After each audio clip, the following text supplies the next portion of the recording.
जय हिंद बच्चों। इस वीडियो में हम लोग न्यूटन्स लॉस ऑफ मोशन पर बेस्ड निट 2017 में आए हुए एक बहुत ही बेहतरीन क्वेश्चन को सॉल्व करेंगे। क्वेश्चन में क्या कह रहा है? क्वेश्चन में हमसे कह रहा है कि दो ब्लॉक है ए एंड बी, दोनों एक स्ट्रिंग से कनेक्टेड है। मैंने मान लिया कि इस स्ट्रिंग में टेंशन है टी और इस पूरे सिस्टम को एक के फोर्स कांस्टेंट के स्प्रिंग से लटका दिया गया है। आपका क्लियर? तो हमसे क्वेश्चन पूछ रहा है कि जब इस स्ट्रिंग को कट कर देंगे तब दोनों ब्लॉक का एक्सेलरेशन कितना होगा, ये पूछ रहा है। आई रिपीट, इस स्ट्रिंग को कट करने के बाद दोनों ब्लॉक का एक्सेलरेशन कितना होगा, ये हमसे पूछ रहा है। आपका क्लियर? तो हम मान लेते हैं कि इस पूरे सिस्टम को इस स्प्रिंग से लटकाने पर इस स्प्रिंग में जो एक्सटेंशन हो रहा है वो एक्स हो रहा है। आपका क्लियर? तो सबसे पहले बिफोर कट द स्ट्रिंग, मतलब स्ट्रिंग को कट करने से पहले की कहानी को देखते हैं। तो स्ट्रिंग को कट करने से पहले की कहानी ये है कि ये रहा ए ब्लॉक। क्लियर? इस पर एक फोर्स काम करेगा के एक्स ऊपर की तरफ। क्लियर? और टेंशन और उसका जो वेट होगा 3 mg, क्योंकि इसका मास 3m है और इसका मास m है, वो काम करेगा नीचे की तरफ। और अभी इसमें कोई मोशन नहीं हो रहा है, तो therefore net force equal to हो जाएगा 0। सिमिलरली एम आपका जो बी ब्लॉक है उस पर टेंशन काम करेगा ऊपर की तरफ और उसका वेट काम करेगा नीचे की तरफ, और इसमें भी कोई मोशन नहीं हो रहा है, इसलिए नेट फोर्स हो जाएगा 0। क्लियर? और नेट फोर्स होता क्या है? मास इंटू एक्सेलरेशन। तो यहां पर एक्सेलरेशन जो है 0 है क्योंकि कोई मोशन नहीं हो रहा है, तो नेट फोर्स क्या होगा? This. Clear? Minus this plus this, यानी कि K x minus T plus M G is equal to 0। इसको शिफ्ट करें राइट साइड में, तो T plus M G is equal to K X. Equation number हो गया फर्स्ट।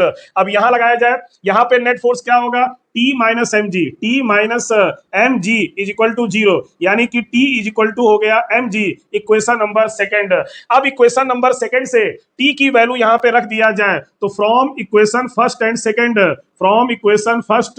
सेकेंड यहां रखेंगे M G plus M G is equal to K X. तो यहां से के एक्स इक्वल टू आएगा 2mg। इसको रखे रहिए इक्वेशन नंबर थर्ड, जो अगले केस में काम आएगा। अब अगला केस क्या है? अब इस स्ट्रिंग को जो ए और बी के बीच में है उसे हम लोग कट कर दे रहे हैं। तो करने के बाद अब ए वाले ब्लॉक पर फोर्स लगेगा के एक्स ऊपर की तरफ, वेट काम करेगा 3mg नीचे की तरफ, क्योंकि टेंशन 0 हो गया, हमने स्ट्रिंग को कट कर दिया तो टेंशन 0 हो गया। और ये ब्लॉक ऊपर जाएगा, इसलिए ऊपर की तरफ एक्सेलरेशन होगा a1। और जो बी ब्लॉक है इस पर केवल एक ही फोर्स काम करेगा, उसका खुद का वेट, जो कि नीचे की तरफ काम कर रहा है, और ये ब्लॉक नीचे की तरफ मोशन करेगा, तो इसको हमने मान लिया एक्सेलरेशन a2 है आपका। अब यहां इक्वेशन ऑफ मोशन लगाया जाए, net force equal to mass into acceleration, net force equal to mass into acceleration. तो यहां पे नेट फोर्स क्या होगा? के x minus 3mg is equal to mass है 3m इंटू a1। अब इक्वेशन नंबर 3 से के एक्स का मान यहां पे रख दिया जाए, तो ये हो जाएगा आपका के एक्स आया है 2mg